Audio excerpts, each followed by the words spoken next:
Hello, friends, and welcome to our pro-life reflections on the readings for the 15th Sunday of Year A. The whole world was created by the Word of God. Genesis shows God creating by speaking.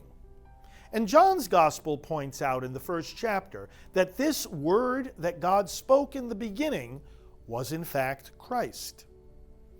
St. Paul expounds the same truth in the first chapter of Colossians, which in fact contains a commentary on the first verse of the Bible.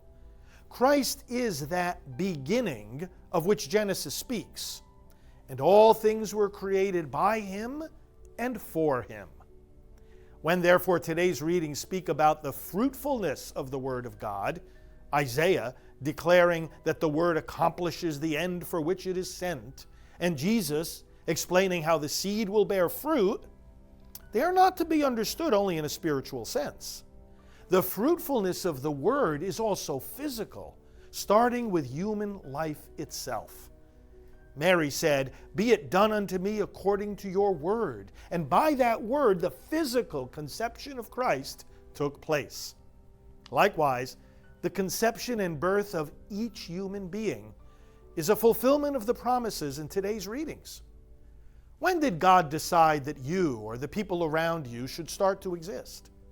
The answer is, from all eternity. There was never a time when God did not intend each living person to exist, nor when He did not have definitive plans for each person's life. My word will not return to me void.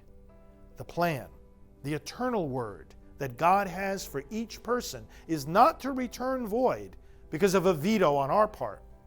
Contraception, abortion, and euthanasia all constitute an offensive no to this word, an attempt to veto an eternal decision of God regarding the fruitfulness of each life.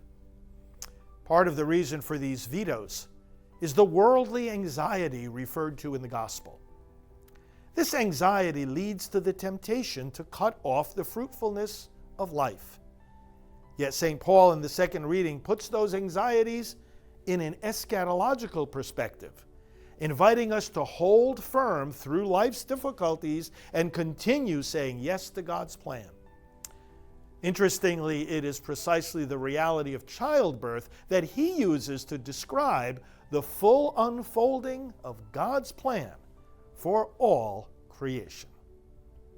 Friends, to find pro-life reflections on the readings for all the Sundays of the year, go to preachingonabortion.com, where you can also order my book, Proclaiming the Message of Life.